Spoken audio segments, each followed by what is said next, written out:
दोस्तों, जय हिंद दोस्तों। अब हम देखते हैं विजयनगर साम्राज्य, जो कि हरिहर और बुक्का ने इसकी नींव रखा था। ठीक है, 1336 में। अब पूरा देख लेते हैं। देखो, एक विजयनगर मैं बता दे रहे हैं। देखो सुनना, एक विजयनगर साम्राज्य था ना, पूरा एक साम्राज्य था। उस साम्राज्य में एक वंश का उदय होता है। वंश हरिहर और बुक्का थे, स्थापना करते हैं विजयनगर का। उसी में एक वंश उत्पन्न होता है जिसका नाम था संगम वंश। संगम वंश के बाद आता है सालू वंश। सालू वंश के बाद तुलु वंश, फिर इसके बाद आरवीडू वंश। जैसे हम देखते हैं मगध एक साम्राज्य था। तो मगध में हम देखे थे बिंबिसार आया था, मौर्य आया था, गुप्ता आया था कि नहीं आया था। तो उसी तरह यहाँ पर विजयनगर साम्राज्य, जो कि दक्षिण भारत में था ना, वहीं पर मोहम्मद बिन तुगलक से उनसे विरोध कर फिर अपना इन्होंने साम्राज्य को स्थापित किया था। तो विजयनगर क्या है, पहले याद करना। विजयनगर, ये देखो, विजयनगर इस साम्राज्य की स्थापना करने वाला हरिहर और बुक्का। और विजयनगर साम्राज्य में कठ वंश तो 4 वंश थे। एक संगम वंश आता है, फिर इसके बाद सालू वंश, एक तुलु वंश, इसके बाद आरवीडू वंश। अब देखते हैं विजयनगर साम्राज्य की स्थापना कब और किसने की थी। तो वर्ष 1336 में हरिहर और बुक्का ने किए थे। ये दोनों भाई थे। ये मोहम्मद बिन तुगलक ने इन्हें पहले इस्लाम धर्म में कबूल करवाया था। फिर ये जैसे दक्षिण अभियान में चले गए थे दोनों भाई, तो वहाँ पे इनके गुरु थे वादारण, ऐसे कुछ उनके गुरु का नाम था। वादारण के गुरु का नाम था। उन्होंने फिर से ये अपने हिंदू धर्म में भी स्थापित, मतलब हिंदू धर्म में स्थानांतरण हो गए थे। विजयनगर के किस शासक ने चीन के सम्राट के पास अपना राजदूत भेजा था। तो बुक्का प्रथम। ये जो देखो संगम वंश था, देखो संगम वंश, क्योंकि हमने बताया था विजयनगर एक साम्राज्य था, तो वहाँ पर सबसे पहला कौन सा वंश आता है, संगम वंश। संगम वंश, तो संगम वंश का अगर पहला शासक वो था, उसका नाम था हरिहर प्रथम। संगम वंश का नींव रखने वाला कौन था, हरिहर प्रथम। क्योंकि विजयनगर साम्राज्य बना था, वहाँ पर आता है संगम वंश। तो संगम वंश का संस्थापक कौन था, हरिहर प्रथम। फिर इसके बाद बुक्का प्रथम, फिर इस पर हरिहर द्वितीय आया था, फिर देवराय प्रथम आया था, फिर इसके बाद देवराय द्वितीय आया था, फिर इसके बाद प्रौढ़ राय आया था। ठीक है, तो ये था बुक्का प्रथम था। वो हरिहर प्रथम के बाद आया था बुक्का प्रथम। हरिहर प्रथम का छोटा भाई था ये बुक्का प्रथम। अभिलेखों में विजयनगर के किस शासक को पूर्वी, पश्चिमी व दक्षिणी सागरों का स्वामी कहा जाता है। तो बुक्का प्रथम को। हरिहर ने विजयनगर यानी हम्पी को अपनी द्वितीय राजधानी बनाया। विजयनगर के ध्वंसावशेष हम्पी को विद्यमान है। इन्होंने अपनी राजधानी क्या बनाया था, ये इसको क्या कहते हैं, हम्पी कर्नाटक को इसने अपनी राजधानी बनाया था। ये मैंने बताया था कि जब विजयनगर और ये थे किसका कहा था, एक बहमनी, दोनों साम्राज्य थे। फिर इन लोगों का युद्ध, विजयनगर से और बहमनी का युद्ध काफ़ी 200 साल तक चलता है। अंततः आखिर में विजयनगर साम्राज्य अपना जीत जाता है।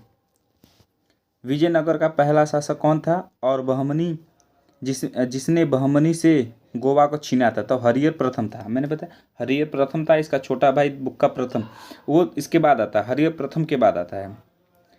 प्रसिद्ध विट्ठल मंदिर कहाँ अवस्थित है। तो हम्पी में। हम्पी यानी कि कर्नाटक में। विजयनगर के राजा कृष्णदेवराय ने गोलकुंडा का युद्ध किसके साथ किया था, कुली कुतुब शाह के संगे। ठीक है,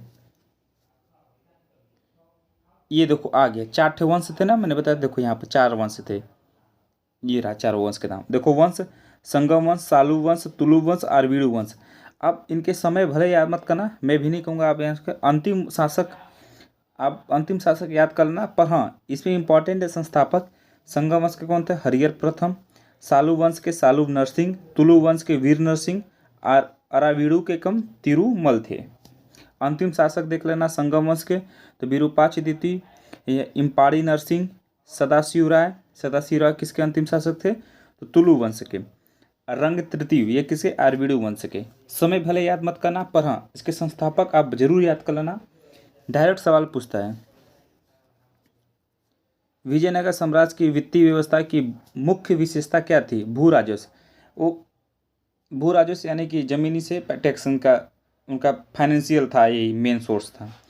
कृष्णदेवराय के दरबार में 8 तेलुगु कवियों को क्या कहा जाता था? अष्टदिग्गज।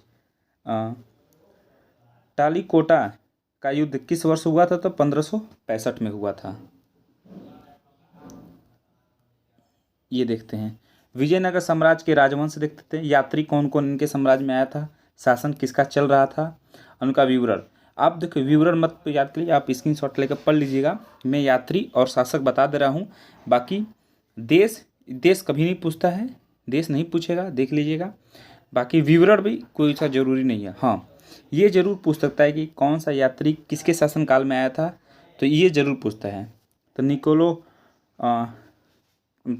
कॉटपी जब देवराय प्रथम के, अब्बुर रज्जाक देवराय द्वितीय के, Paes Krishnadevaraya, Barbosa Krishnadevaraya, Caesar Frederick Sadashivaraya, Nuniz Achyuta Devaraya, Nikitin Mohammad तृतीय। प्रसिद्ध विजयनगर शासक कृष्णदेवराय ने के अधीन किस साहित्य का स्वर्ण युग था? तेलुगु का। जब राजा वाडियार ने मैसूर राज्य की स्थापना की थी तब विजयनगर साम्राज्य का शासक कौन था?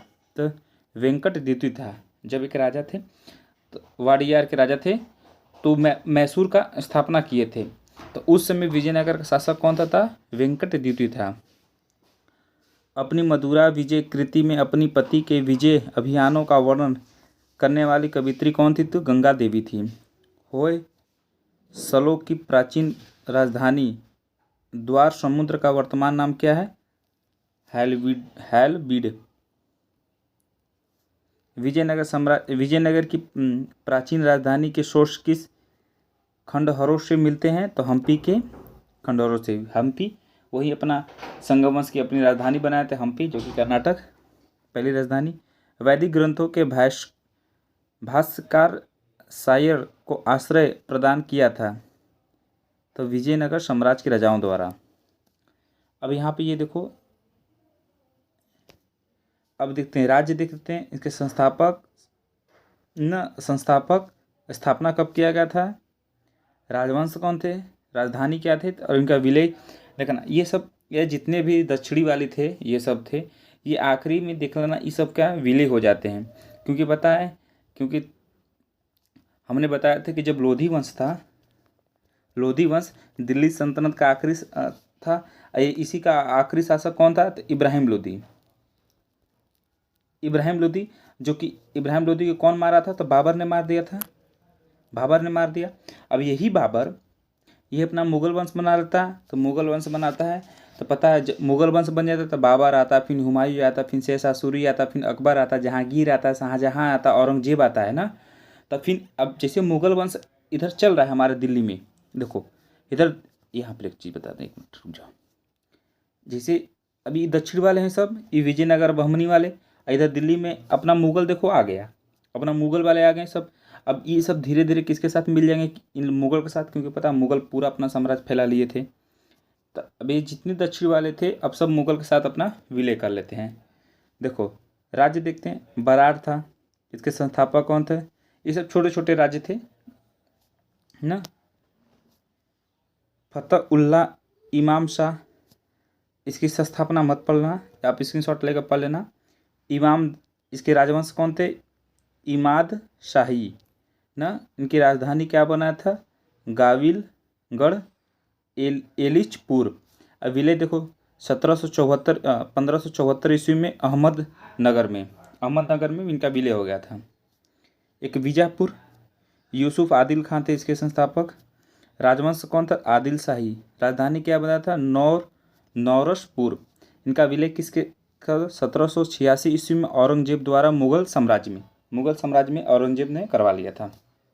अहमदनगर संस्थापक कौन थे? मलिक अहमद। इनके राजवंश कौन थे? इनकी स्थापना देख लेना 1490, क्योंकि अहमदनगर काफ़ी इंपॉर्टेंट है। निजाम शाही, जुन्नार और अहमदनगर इनकी राजधानी थी। 1633 ईस्वी में शाहजहां द्वारा मुगल साम्राज्य में बनाया गया। शाहजहां, जहांगीर का बेटा शाहजहां, नहीं, हाँ वही था। गोलकुंडा, इसके संस्थापक कौन थे? कुली कुतुब शाह, जो कि संस्थापना 1512 में किए थे। कुतुब शाही राजवंश थे। राजधानी क्या था? गोलकुंडा। 1757 ईस्वी में औरंगजेब द्वारा मुगल साम्राज्य में इनकी विलय हो गया। बीदर आ गया। संस्थापक कौन थे? अमीर अली बदीर थे 1526 में। बरीद शाही, राजधानी क्या था? बीदर था। 1618 ईस्वी में बीजापुर में इनका विलय हो गया। अब यहाँ पर देखो, विजयनगर साम्राज्य 1336 में इसके बाद 1686 ईस्वी तक मध्यकालीन दक्षिण भारत तक एक प्रमुख साम्राज्य था।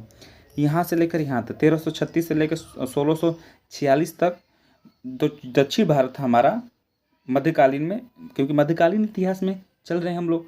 प्राचीन कंप्लीट होकर मध्यकालीन चला, तो मध्यकालीन में जो दक्षिण वाला क्षेत्र था, इनका प्रमुख साम्राज्य कौन था? विजयनगर साम्राज्य।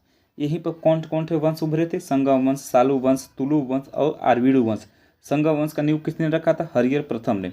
सालू वंश का किसने रखा था? हम यहाँ पर बताएं, एक मिनट रुक जाओ भाई, ये इंपॉर्टेंट है देखना। एक मिनट, ये देखना, ये इंपॉर्टेंट है भाई, आप याद कर लेना, ठीक है। ये इंपॉर्टेंट है क्योंकि विजयनगर साम्राज्य में यही 4 वंश थे ना। जैसे हमने पढ़ा था मगध, हमने बताया था मगध में कौन था? हमने तरीका था हसीन मशूक सा, हिरियक वंश, शिशुनाग वंश, नंद वंश, मौर्य वंश, शुंग वंश, ठीक है। तो उसी तरह जैसे मगध बिहार में था, तो उधर उत्तर वाला पूरा घेरा था, पूर्व वाला भारत का, तो ये दक्षिण वाले कौन थे तब? ये सब विजयनगर साम्राज्य वाले थे। तो वहीं पे 4 वंश आया था। संगम वंश, ये देखो, संगम वंश, सालू वंश, तुलु वंश, आरवीडु वंश। संस्थापक कौन थे? हरिहर प्रथम। इसके कौन थे? सालू नरसिंह। इसके तुलुब के वीर नरसिंह थे। आरावीडु के तिरुमल थे। ये इंपॉर्टेंट जरूर होगा, वंश और संस्थापक, और ज़्यादा इससे पूछता है नहीं, ठीक है। आप ये जरूर कर लीजिएगा। 1336 ईस्वी में हरिहर और बुक्का ने विजयनगर साम्राज्य स्थापित, ये इंपॉर्टेंट है भाई, बस, ठीक है। बाकी अगले वाले में हम देख लेते हैं। विजयनगर साम्राज्य जैसे कंप्लीट हो गया, फिर इसके बाद दिल्ली सल्तनत में प्रशासन देख लेते हैं, उनके क्या भाई थे, प्रशासन किस तरह से अपना कार्य करते थे, किस तरह से सुरक्षा करते थे, हैं। प्रशासन उन लोगों का कैसा था, कैसे अपना साम्राज्य को फैलाया करते थे। जैसे यूपी का प्रशासन देखेंगे, यूपी का प्रशासन कैसा है, कानून व्यवस्था कैसा है। तो उसी तरह दिल्ली में अब देखते हैं, क्योंकि अब हमारा तो दिल्ली कंप्लीट हो गया। अब हमारा दिल्ली वाला जो था, ये दिल्ली के थे गुलाम वंश, खिलजी वंश, तुगलक वंश, सैयद वंश, इसके बाद लोधी वंश, इसके बाद विजयनगर भी देख लिए हम लोग। अब दिल्ली के देखेंगे, क्योंकि अब पूरा दिल्ली का साम्राज्य, इन सब राजाओं का देखो संतुलित काल उनका देखेंगे, प्रशासन देख लेंगे। फिर इसके बाद क्या क्या उन्होंने स्थापत्य कला और साहित्य, उन्होंने क्या क्या चीज़ें लिखे थे, क्या क्या उनके जो राजा में आए थे, क्या क्या उन्होंने लिखा था, क्या क्या नई चीज़ें बनवाए थे ना। बस इसके बाद भक्ति और सूफी आंदोलन देख लेते हैं, क्योंकि बहुत इंपॉर्टेंट है। भक्ति और सूफी आंदोलन बहुत कम लोग पढ़ते हैं, और मैं भी पढ़ता हूँ, तो मैं भी देखता हूँ यूट्यूब पर बहुत कम टीचर ऐसे पढ़ाते हैं, ठीक है, पर बहुत इंपॉर्टेंट रहता है, ठीक है। जय हिंद भाई, अगले वाले में अगला देखेंगे।